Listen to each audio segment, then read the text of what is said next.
Online church service में आप सबों का स्वागत है।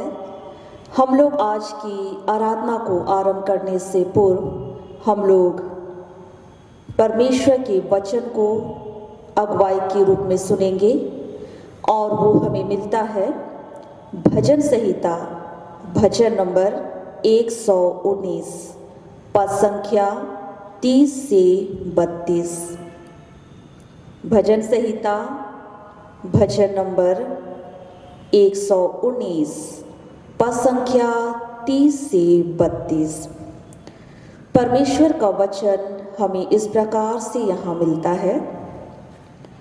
मैंने सच्चाई का मार्ग चुन लिया है, तेरे नियमों की ओर मैं चित लगाए रहता हूँ। मैं तेरी चितौनियों में लौलीन हूँ। हे यहोवा, मेरी आशा ना तोड़। जब तू मेरा हिवाय बढ़ाएगा तब मैं तेरी आज्ञाओं के मार्ग में दौड़ूंगा। आमीन। हम लोग साक्ष्यवाणी से गीत गाएंगे। गीत संख्या 210। साक्ष्यवाणी गीत संख्या 210। ईश्वर के प्रेम का यह प्रमाण हम देखते रहते हर बिहान कि हम फिर पाते उसी से दान, जीवन, बल और बुद्धि के। साक्ष्यवाणी की संख्या 210।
मंडली उठे।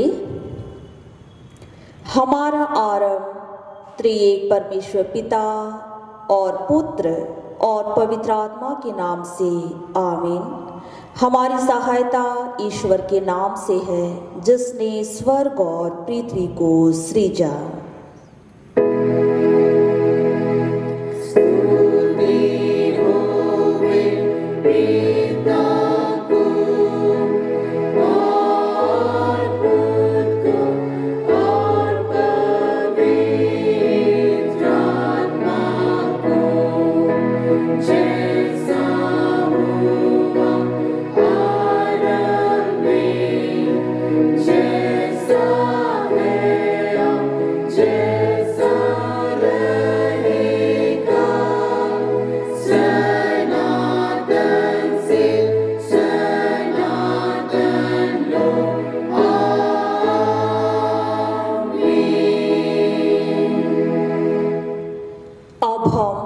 ईश्वर के सामने अपने पापों को दीनताई से घुटने टेक कर अथवा बैठकर मान लेंगे।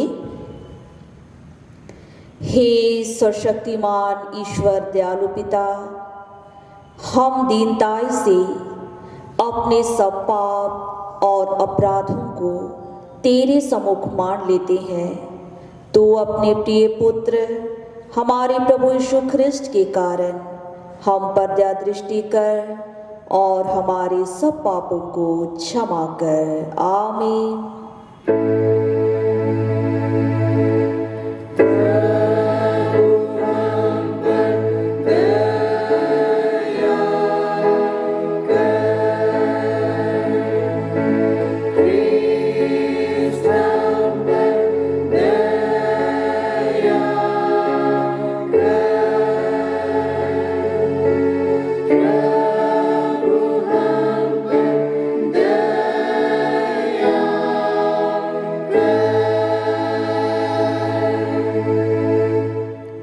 मैं तुझसे सच सच कहता हूँ, जो मेरा वचन सुनकर मेरे भेजनिहारे पर विश्वास करता है, उसका अनंत जीवन है और दंड की आज्ञा उस पर नहीं होती, परंतु वह मृत्यु से पार होके जीवन में पहुँचा है।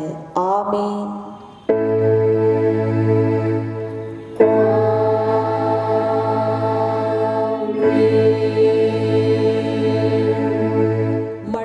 उठे, सबसे ऊंचे स्थान में ईश्वर का गुणानुवाद हो।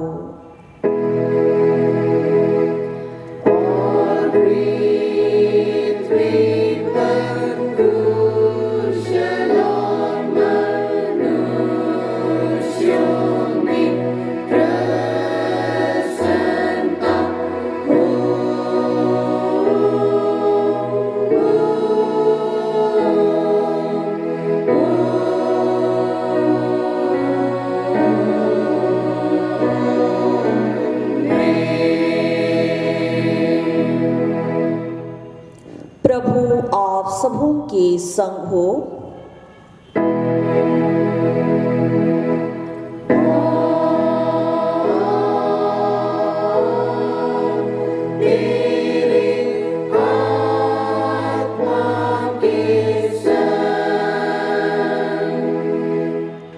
आइए हम प्रार्थना करें। हे सर्वशक्तिमान ईश्वर पिता, तूने अपने इकलौते पुत्र को अन्य देशियों के लिए भी प्रकाश किया है। हम तेरी विनती करते हैं कि मंगल सुसमाचार की ज्योति हमारे और हमारे संतानों के पास ठहरा और दया कर के समस्त जाति गणों के पास पहुँचे, जिससे सब अंधकार और मृत्यु की छाया में बैठने हारों पर तेरी महिमा प्रकट हो।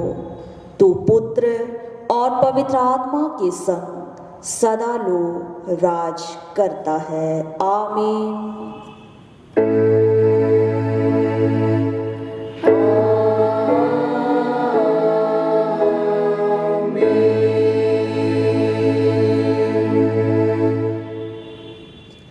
हम लोग आज के पवित्र दिन में परमेश्वर का वचन पहले पाठ वचन के रूप में सुनेंगे और वो हमें मिलता है लूका रचित सुसमाचार अध्याय 17 पद संख्या 5 से आगे 10 पद तक। लूका रचित सुसमाचार अध्याय 17 पद संख्या 5 से 10 में परमेश्वर का वचन हमें इस प्रकार से बताया गया है। तब प्रेरितों ने प्रभु से कहा, हमारा विश्वास बढ़ा। प्रभु ने कहा, यदि तुमको राई के दाने के बराबर भी विश्वास होता तो तुम इस सहतूत के पेड़ से कहते कि जड़ से उखड़कर समुद्र में लग जा, तो वह तुम्हारी मान लेता। तुम में से ऐसा कौन है जिसका दास हल जोतता या भेड़ें चराता हो, और जब वह खेत से आए तो उससे कहे, तुरंत आकर भोजन करने बैठ, और या ना कहे, मेरा खाना तैयार कर, और जब तक मैं खाऊंगा पीऊं तब तक कमर बांध कर मेरी सेवा कर। इसके बाद तू भी खा पी लेना। क्या वह उस दास का एहसान मानेगा कि उसने वे ही काम किए जिसकी आज्ञा दी गई थी? इसी रीति से तुम भी जब उन सब कामों को कर चुको जिसकी आज्ञा तुम्हें दी गई थी, तो कहो, हम निकम्मे दास हैं, जो हमें करना चाहिए था हमने केवल वही किया है। आमीन। तेरा धन्यवाद हो हे ख्रिस्ट यीशु। हालेलुया। Hallelujah, hallelujah, hallelujah.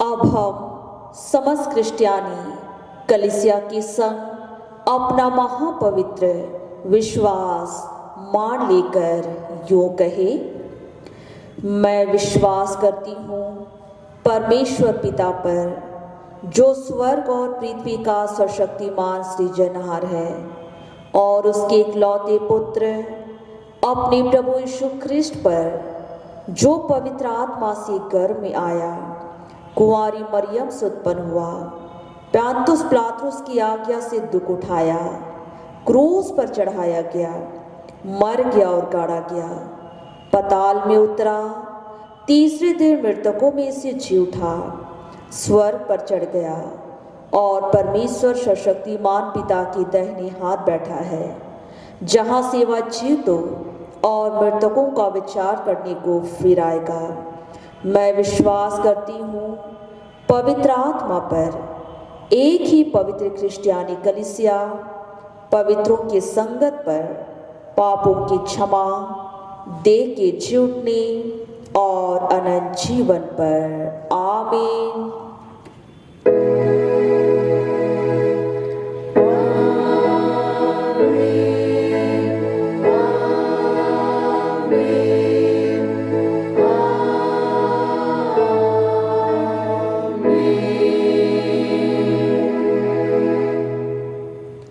मंडली बैठ जाएंगे।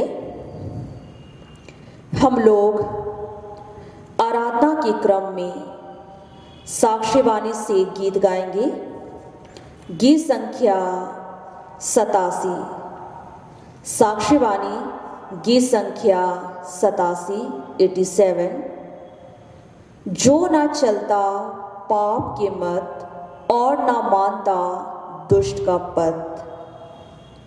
साक्ष्यवाणी गीत संख्या 87।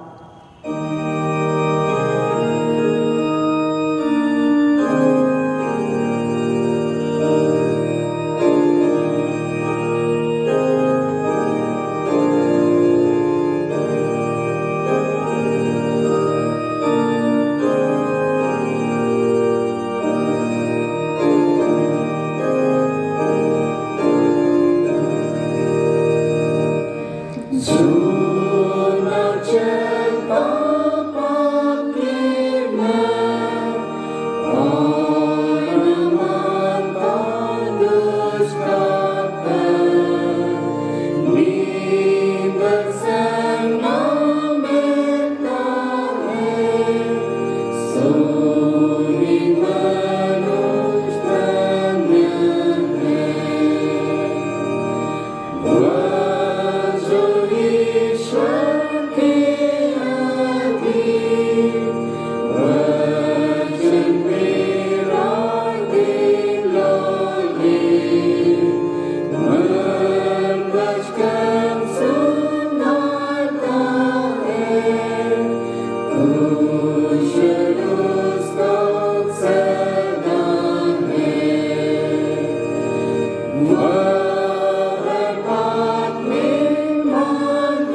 दूसरे उसी के समान, जिसको इधर उधर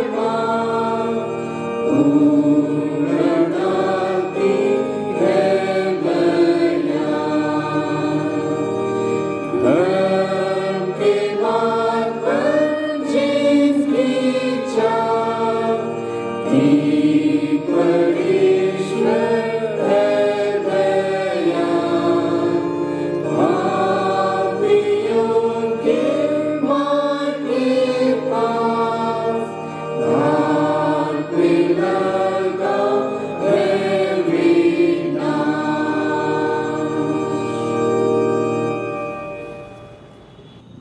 मंडली खड़ी हुए।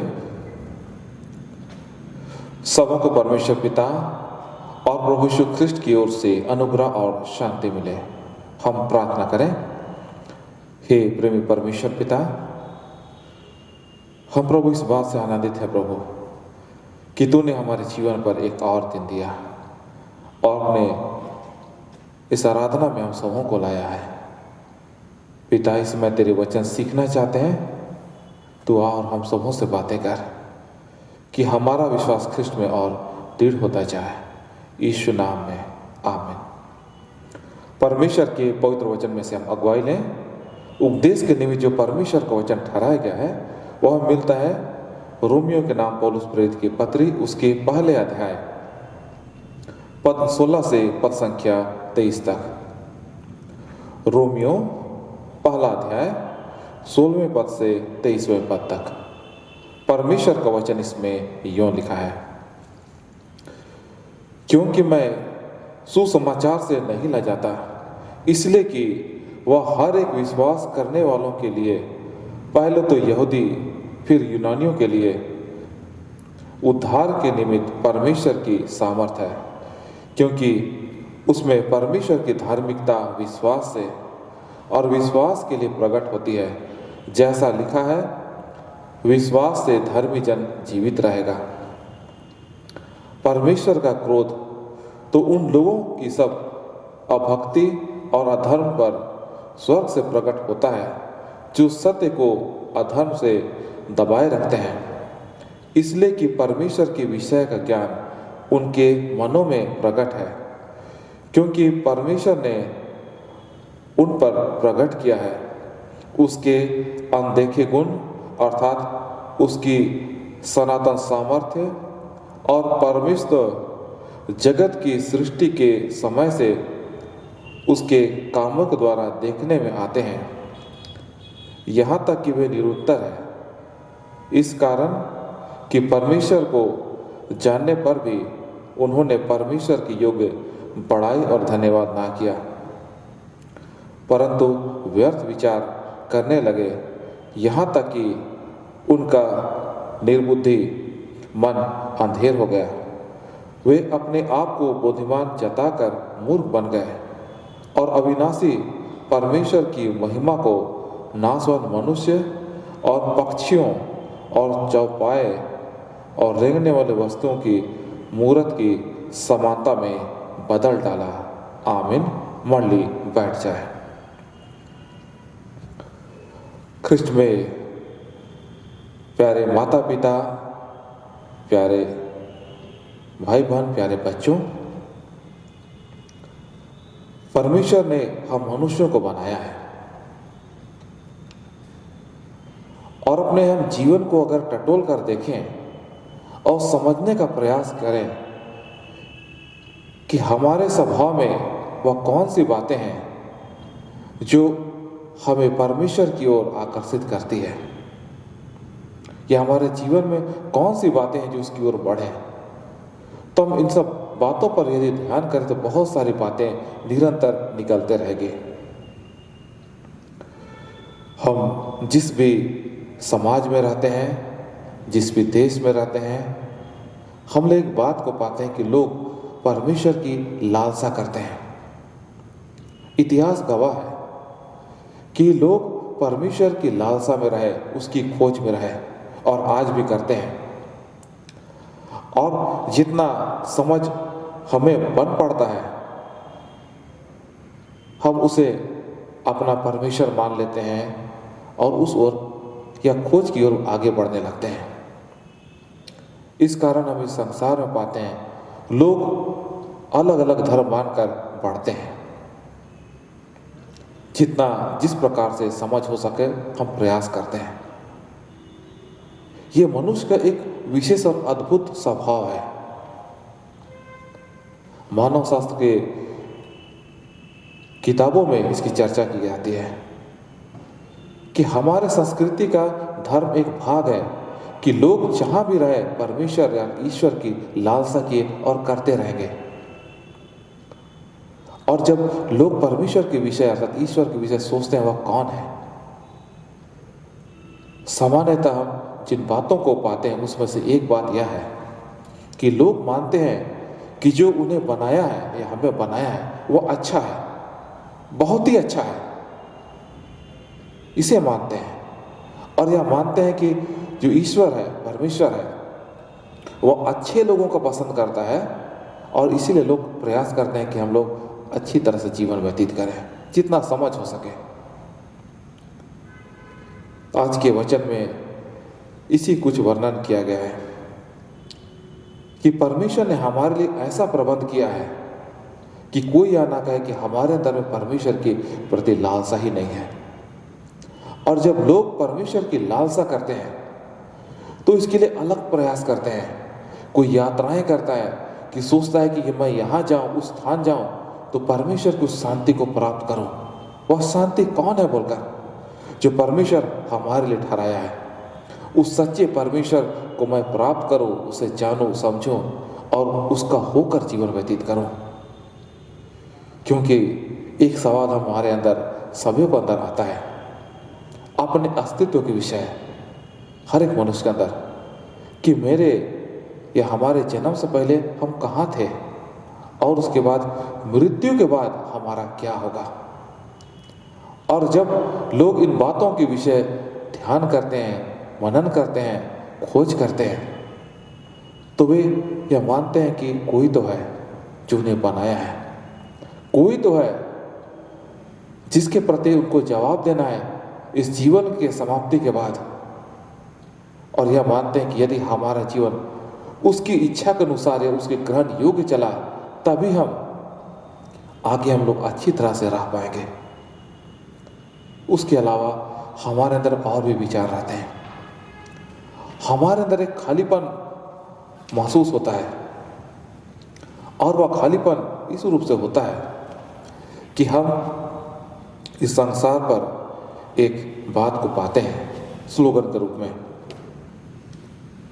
हमारे देश में बहुत सारे लोग हिंदी भाषी जानते हैं कि मनुष्य के जीवन में किन बातों की आवश्यकता होती है और आसानी से हम लोग यह कहते हैं रोटी, कपड़ा और मकान। रोटी अर्थात भोजन,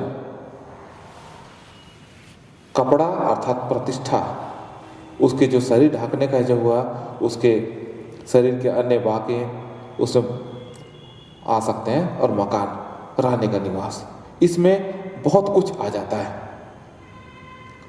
परंतु हम और गहराई से सोचें तो यह पाते हैं कि परमेश्वर के बिना हमारा जीवन अधूरा हो जाता है। इसलिए लोग जिस की भी परिस्थिति में रहते हैं वे परमेश्वर की लालसा करते हैं किसी न किसी रूप से, जिसे वे जिस रूप से समझे या माने चाहते हैं कि उसके अनुसार सब परमेश्वर की इच्छा के अनुसार जीवन व्यतीत करें। यूहन्ना उसके 3 अध्याय में प्रभु यीशु मसीह ने अपने विषय में इस प्रकार वर्णन किया गया है।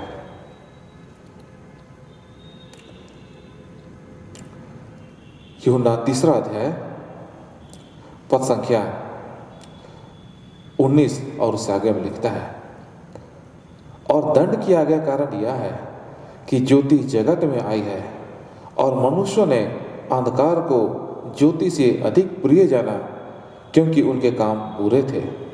क्योंकि जो कोई बुराई करता है वह ज्योति से बैर रखता है और ज्योति के निकट नहीं आता, ऐसा ना हो कि उनके कामों पर दोष लगाया जाए, परंतु जो सत्य पर चलता है वह ज्योति के निकट आता है, ताकि उसके काम प्रकट हो कि वह परमेश्वर की ओर से किए गए हैं। जो सत्य पर चलता है या चलने का प्रयास करता है वह ज्योति के निकट आता था, यीशु के निकट।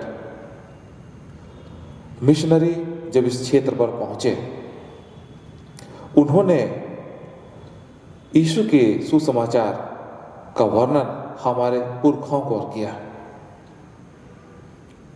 और जब उन्होंने सुना तो उन्होंने पाया कि ये तो वही बातें कह रहे हैं जिनको हम लोग मानते हैं या मानने का प्रयास करते हैं, अर्थात एक दूसरे से प्रेम करना, एक दूसरे की मदद करना, चोरी मत करना, व्यभिचार नहीं करना, अर्थात बुरे काम से अलग रहना, माता पिता का आदर करना। और उसके बाद हमारे जो उस समय के पूर्वज थे, उन्होंने अपना कान मिशनरियों की शिक्षाओं पर लगाया, बाइबल के वचनों पर लगाया कि यह क्या कहता है बोलकर।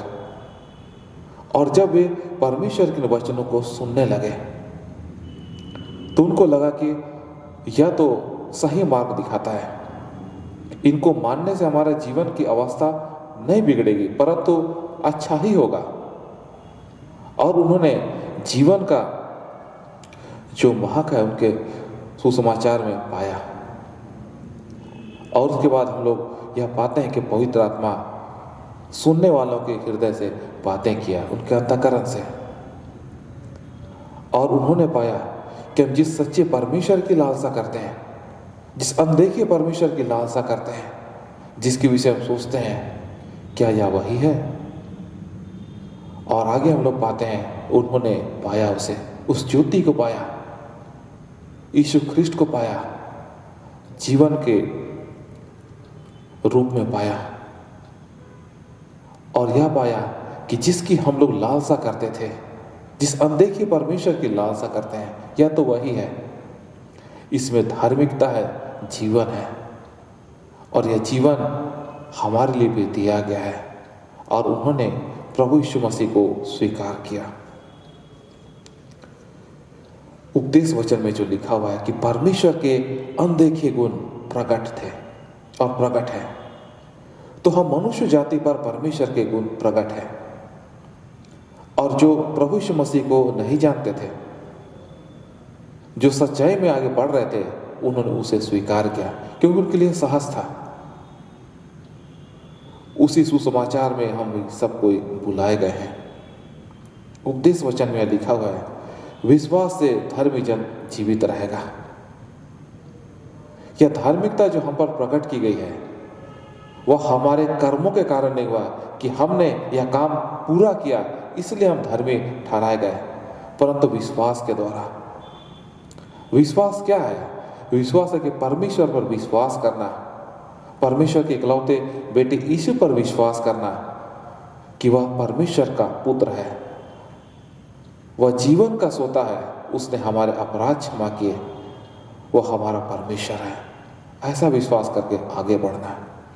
वचन मिलता है, विश्वास से धर्मी जन जीवित रहेगा। यह वचन हमारे लिए, विशेषकर लूथरन कलीसिया के लिए बहुत मायने रखता है। वर्षों पहले पादरी डॉक्टर मार्टिन लूथर, जब वे एक पादरी होकर और एक धर्म गुरु होकर परमेश्वर की शिक्षाओं का प्रसार कर रहे थे जर्मनी में, उस समय लोग उनके वचनों को, जो वे बाइबल का प्रचार करते थे, सुनते थे।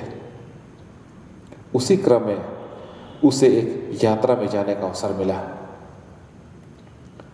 एक जो मान्यता प्राप्त स्थान था उस समय के हिसाब से, एक धार्मिक स्थान लोग तीर्थ के रूप में उसे माना करते थे।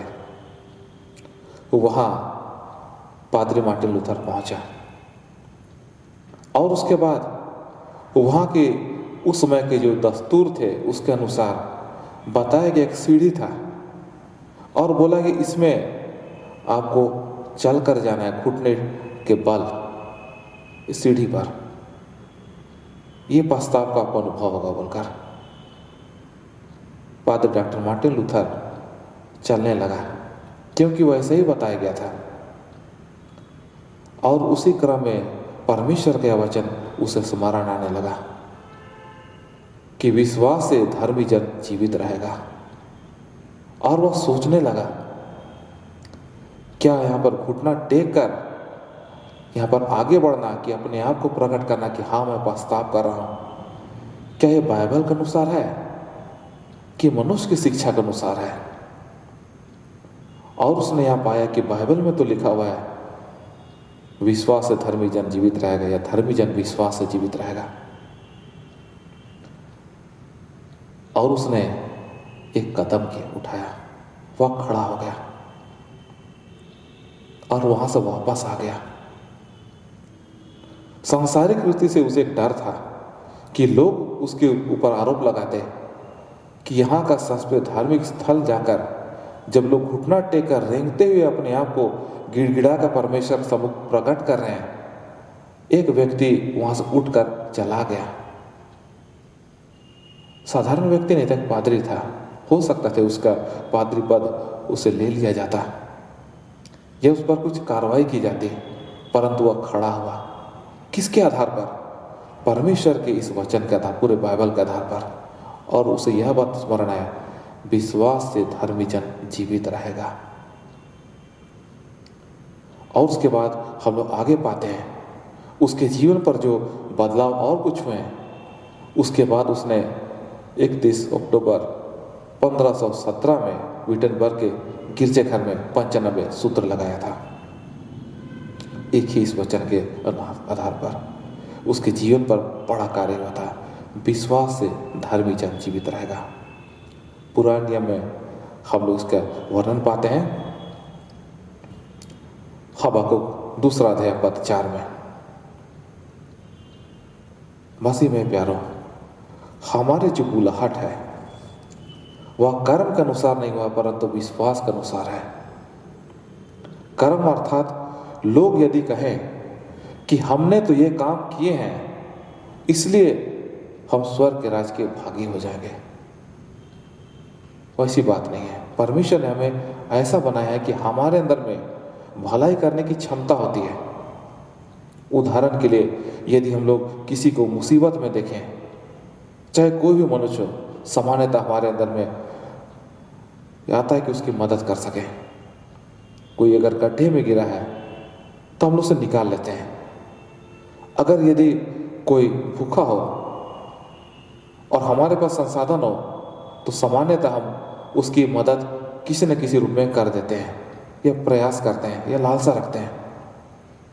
ये सब तो है, परंतु इन कामों के करने के कारण कोई यह दावा ना करे तो मैं तो परमेश्वर को पा लिया हूं, क्योंकि पाप की भयावहता इतनी संसार पर है कि हमारे अंदर में उतनी क्षमता नहीं है कि हम अपने बल पर, अपने बूते पर यह जान जाए कि परमेश्वर कौन है, या अपने बल पर अपने पापों को ठीक ठीक समझ पाए। यह तो परमेश्वर के अनुग्रह है जो कि हमें प्रेरित करता है कि हम अपने पापों को समझ पाए। अपनी पवित्रता से जब हमें स्पर्श करता है, जब पवित्र आत्मा हमें स्पर्श करता है, तब हम अनुभव करने लगते हैं कि हाँ, हम जिस अपने आप को मान कर चल रहे हैं कि हाँ मैं तो परमेश्वर का नज़र में, ईश्वर का नज़र में ठीक हूँ, अनुभव होता है कि मैं उस पवित्रता के सामने कुछ भी नहीं हूँ। और पवित्र आत्मा ही जो हमारे अंदर में सच्चा पश्चाताप उत्पन्न करता है। पवित्र आत्मा ही है जो हमारे जीवन पर यीशु को प्रकट करता है। कोई व्यक्ति ऐसा नहीं कह सकता है कि हाँ हमने तो परमेश्वर को खोजा और मुझे यीशु मिल गया। लालसा जरूर है या होगी, लेकिन यदि परमेश्वर ना चाहे तब उसे नहीं पाएंगे। यह परमेश्वर के प्रकटीकरण है। इपिफानिस काल में हम लोग हैं, अर्थात परमेश्वर का प्रकटीकरण। परमेश्वर हम पर अपनी धार्मिकता प्रकट किया कि हम अपने जीवन में अनुभव कर पाए कि परमेश्वर की वह धार्मिकता क्या है और हम जिस अवस्था में हैं उसके सामने हमारा स्तर कितना है। परमेश्वर हम पर प्रकट करता है उस न्याय के विषय में कि जो आने वाला है। परमेश्वर हमारे जीवन में पाप को प्रकट करता है। यूहन्ना 16:8 में लिखा हुआ है पवित्र आत्मा के कार्य के विषय में। यीशु ने कहा जब वो आएगा तुम्हें पाप के विषय बताएगा, धार्मिकता के विषय में बताएगा, न्याय के विषय बताएगा। हम अपने समझ के अनुसार कोई मनुष्य ऐसा समझ नहीं सकता, लेकिन पवित्र आत्मा हम पर प्रकट करता है। तो जिन्होंने यीशु को स्वीकार किया है उन्होंने अपने जीवन में पाया है कि पवित्र आत्मा न्याय के विषय बताता है और हर एक ख्रिस्त विश्वासी को बताता है कि जो कुछ भी कर उसका लेखा अपने त्राणी को देना है। पाप के विषय बताता है, यदि हमारे जीवन कोई पाप हो तो प्रकट करता है। हमारी अवस्था को बताता है कि हमारा मनुष्य का सामान्य स्वभाव किस दिशा में जा रहा है ताकि हम पछताव कर सके। धार्मिकता के विषय बताता है परमेश्वर, धार्मिकता के विषय में कि हम लोग उसमें बढ़ते चले जाएं, परमेश्वर क्या चाहता है। और परमेश्वर ही है जो हमारे जीवन पर यीशु को प्रकट करता है। पहला कुरिन्थियों 12वां अध्याय उसके शुरू के पद में लिखा हुआ है कोई मनुष्य बिना पवित्र आत्मा के यीशु को परमेश्वर का प्रभु स्वीकार नहीं कर सकता है। अर्थात पवित्र आत्मा ही जो हमारे जीवन पर यीशु को प्रकट करता है। इसी को कहते हैं परमेश्वर की दया, अर्थात उसने दिया तब हमने जाना। ऐसा नहीं कि हमने खोजा और हमने पाया। यदि ऐसी बात होगी तो वो भी कर्म कहलाएगा कि मैंने पछताव किया, मैंने यीशु को पा लिया। इस प्रकार के यदि दावा करें तो कहें कि हाँ हमने कर्म किया, अब हम लोग धर्मी हैं। परंतु दया करता है कि परमेश्वर ही है जो हमारे जीवन पर प्रकट किया।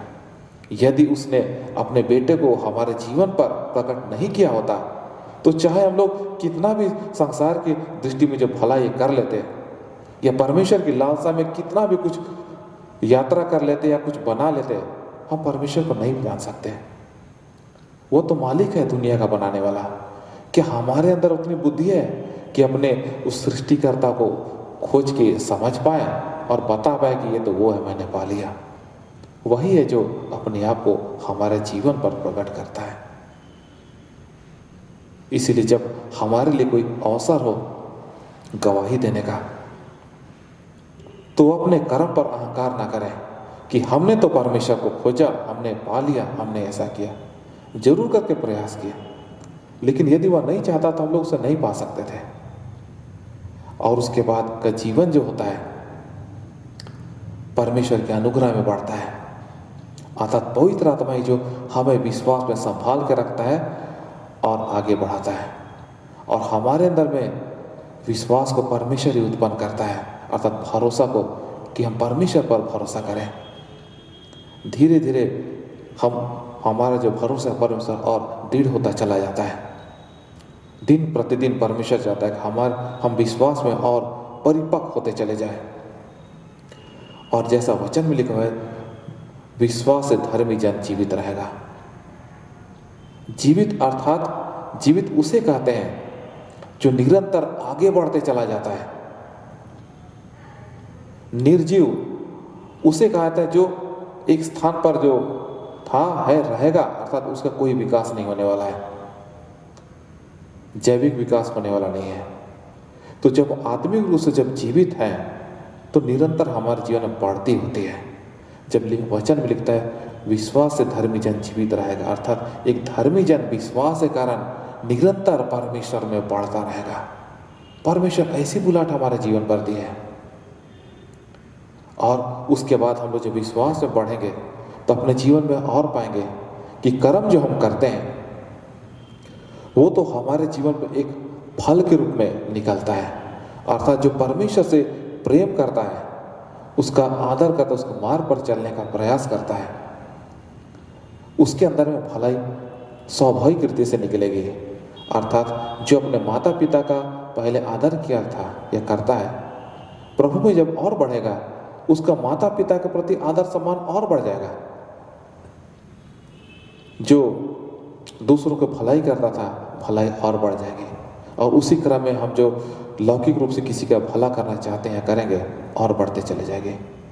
ये सब हमारे जीवन पर निकलेंगे, परंतु अपने इन कर्मों के कारण हमें अहंकार नहीं करना है, क्योंकि परमेश्वर की बुलाहट जो हमारे जीवन पर है उसका आधार विश्वास है। अर्थात परमेश्वर ने हमारे अंदर में यीशु के प्रति विश्वास को उत्पन्न किया है। ये परमेश्वर की अनुग्रह है, और परमेश्वर का जो जन है उसी के आधार पर दिन प्रतिदिन आगे बढ़ेगा। परमेश्वर की बुलाहट हम सबके जीवन पर है। परमेश्वर इन वचनों के द्वारा हम सबों को बहुत आयत का आशीष दे। हम प्रार्थना करें। हे अनुग्रहकारी परमेश्वर पिता, धन्यवाद हो कि तूने प्रभु अपनी बुलाहट हमारे जीवन पर दिया है, और पिता उसमें यह प्रकट है कि तू प्रभु हमारे लिए ऐसी व्यवस्था किया है कि हम लोग तेरे बेटे यीशु को अपने जीवन पर पा सके हैं। हे पिता, यह तेरे अनुग्रह है प्रभु, जो तूने हम पर प्रकट किया है। हमारी सहायता कर कि हम लोग विश्वास से तेरे मार्ग में दिन प्रतिदिन बढ़ते चले जाएं, और तेरे पुत्र यीशु को अपने जीवन पर और गहराई से अनुभव कर सके। पिता, इसमें तो हमारी सहायता कर। आमीन। और परमेश्वर की शांति जो समस्त ज्ञान से परे है, ख्रिस्ट यीशु में प्रत्येक के मन और अंतःकरण की रक्षा करे, अब से सदा लो। आमीन। हम लोग साक्षीवाणी से गीत गाएंगे। गीत संख्या 109। साक्षीवाणी गीत संख्या 109। तू धर ले हाथ को मेरे, पद दर्शक हो, मैं रहूं संग में तेरे सदा ही लो। साक्षीवाणी गीत संख्या 109।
मंडली उठे।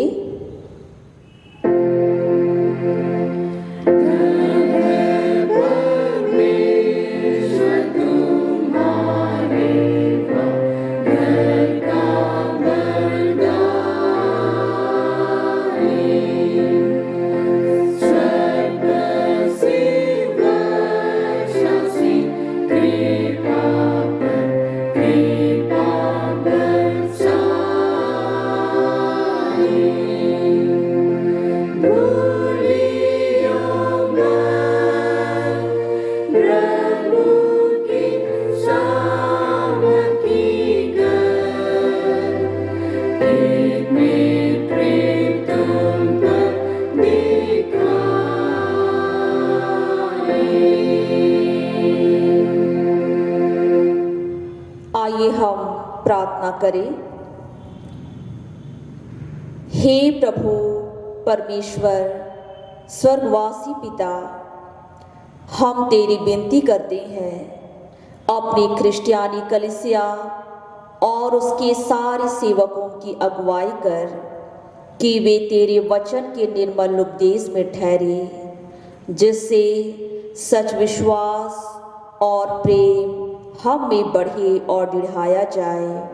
हे प्रभु, भारत रिपब्लिक के हमारे प्रेसिडेंट, इस प्रांत के गवर्नर, राजकीय सभाओं, ओ मंत्रिमंडलों, सब न्यायों, ओ हाकिमों और सब राज कर्मचारियों को आशीष दे और उनकी अगुवाई कर कि वे न्याय और धर्म से देश की सेवा करें और हम कुशल चैन से सारी भक्ति और गंभीरता से काल बिताए।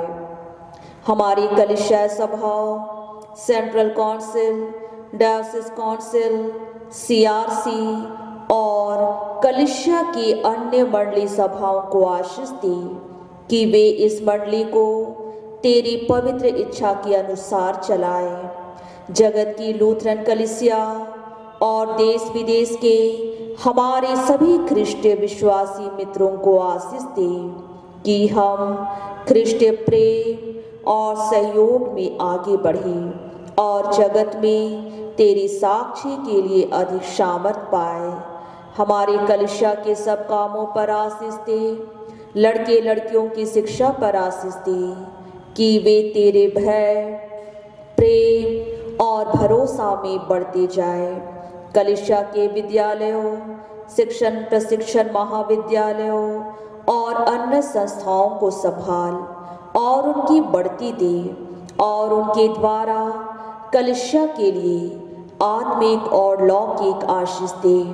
खेती बाड़ी और हर एक काम उद्यम को सफल कर, जिससे हर कोई सुविवेक से तेरे आगे चले और अपनी जीविका पाए। अपनी कृपा से उन सबों पर दृष्टि कर जो कंगालपन, रोग और नाना प्रकार की शकेती और दुख में हैं, उनको शांति दे। हे खुदावन पिता परमेश्वर, हम सभी आशीषों को अनुभव करते हैं जो आपने इस जीवन की यात्रा में हमारे व्यक्तिगत, पारिवारिक, आत्मिक, लौकिक जीवन में प्रकट किया है। धन्यवाद देते हैं क्योंकि आपने बीते हुए वर्ष में हमारी सहायता किया और ऐसा मौका दिया कि 2021 में हम लोग कदम रख पाते हैं। यह नया वर्ष भी हम सबों के लिए आशीष से भरा हो और आपकी बड़ी बड़ी योजनाएं हमारे जीवन में पूरा हो सके। हमें तू शक्ति सामर्थ्य दे, अपने वचन में सिद्ध और तैयार कर, ताकि हम इस जीवन में आगे बढ़ते हुए प्रभु आपका भय मानते हुए आप की स्तुति और महिमा करने वाले हो पाए। इस समय हमारी मंडली के हर एक परिवार पर दया दृष्टि कर, हर एक लोगों के जीवन में अपनी उपस्थिति अगुवाई को दे, उनका मार्गदर्शन कर ताकि निरंतर वो प्रभु में आगे बढ़ सके। कोरोना वायरस और आने वाले हर एक महामारी से हमारी रक्षा रखवाली कर, ताकि हम सभी कोई आपके पवित्र छत्र छाया में सुस्वक्त सुरक्षित रहने वाले हो पाए।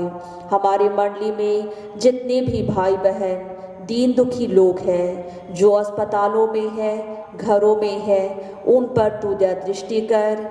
यीशु मसीह अपने लहूलुहान हाथों के द्वारा उनके जीवन में चंगाई को दे, ताकि वो पूर्ण रूप से स्वस्थ होकर आपको धन्यवाद देने वाले हो पाए। इस समय हर एक प्रकार के दानों को आपके हाथ में अर्पण करते हैं।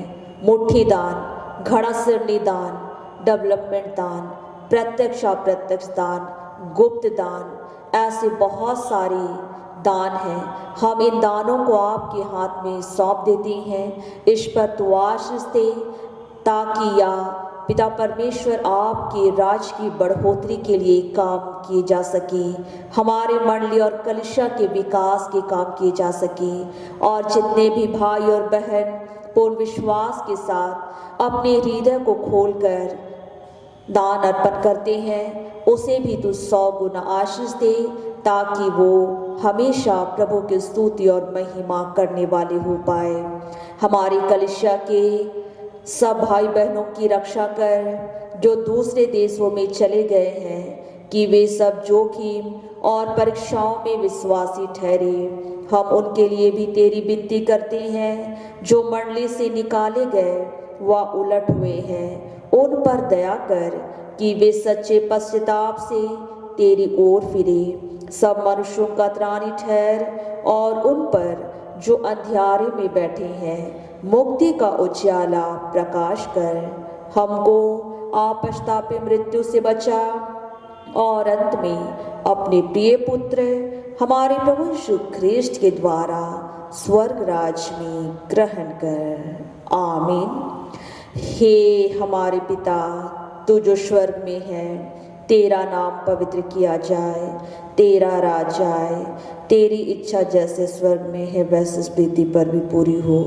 हमारी प्रतिदिन की रोटी आज हमको दे, और हमारे अपराधों को क्षमा कर, जैसे हम भी अपने अपराधियों को क्षमा करते हैं, और हमको परीक्षा में मत डाल, परंतु बुराई से छुड़ा, क्योंकि राज और पराक्रम और महात्म सदा तेरी ही है। आमीन।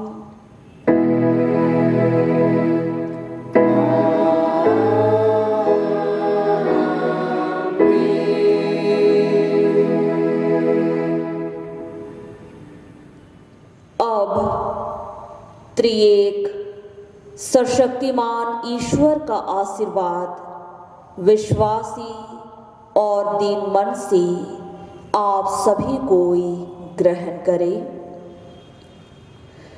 परमेश्वर तुझे आशीष दे और तेरी रक्षा करे। परमेश्वर अपना मुख तुझ पर प्रकाश करे और तुझ पर अनुग्रह करे। परमेश्वर अपना मुख तुझ पर प्रकाश करे और तुझे कुशल देवे। आमीन।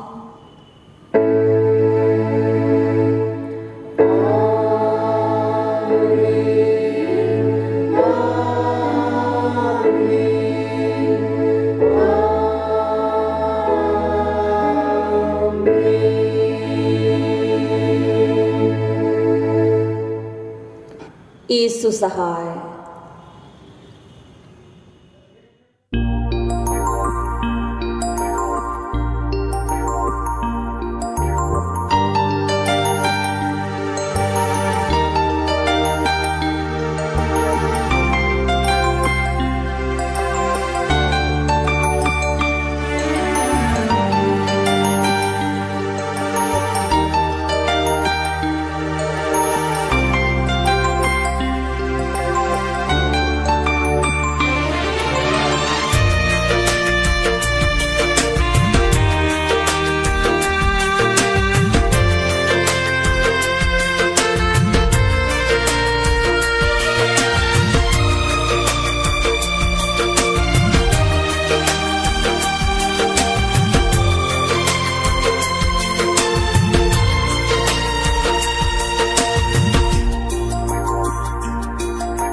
मांगने से ज्यादा,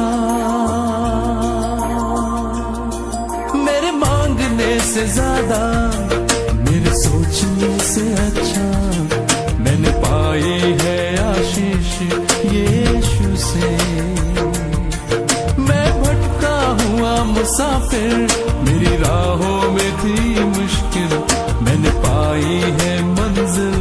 यीशु से।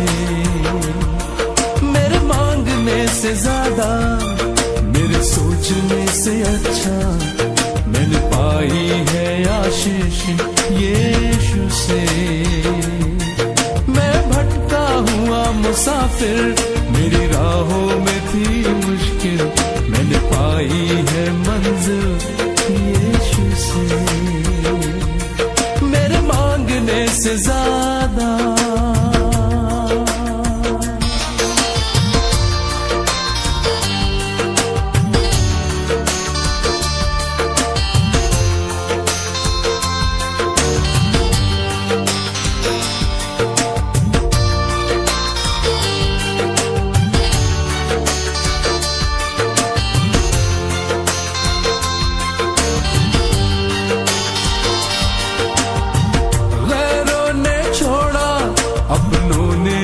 ठुकराया, वीरान थी जिंदगी, आंखों में आंसू, तन्हाइयों की रातें, मुश्किल में थी जिंदगी।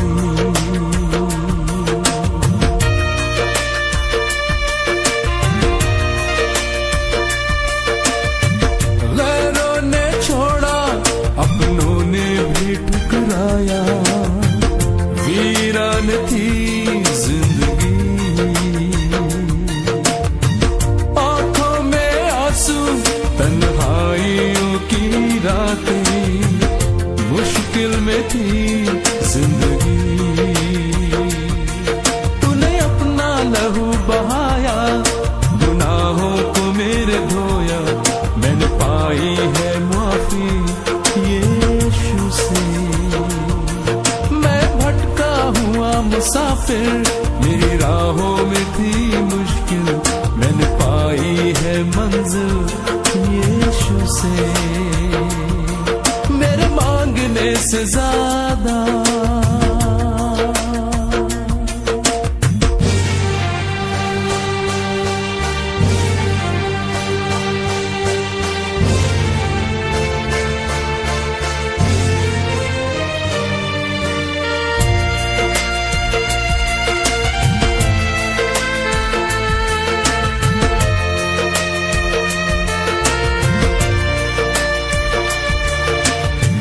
जीवन ये मेरा है तेरे हवाले, तूने ही दी हर खुशी।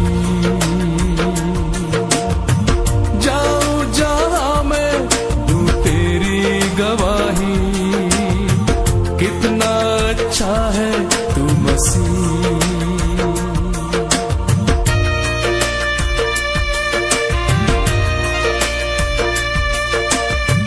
जीवन ये मेरा है तेरे हवाले, तूने ही दी हर खुशी। जाऊं जहां मैं दूं तेरी गवाही, कितना अच्छा है तू मसीह। तूने बाहें फैलाई, मुझको दे दी चंगाई, मैंने पाई है शांति यीशु से। मैं भटका हुआ मुसाफिर, मेरी राहों में थी मुश्किल, मैंने पाई है मंजिल यीशु से। मेरे मांगने से ज्यादा, मेरे सोचने से अच्छा मैंने पाई है आशीष यीशु से। मैं भटका हुआ मुसाफिर, मेरी राहों में थी मुश्किल, मैंने पाई है मंजिल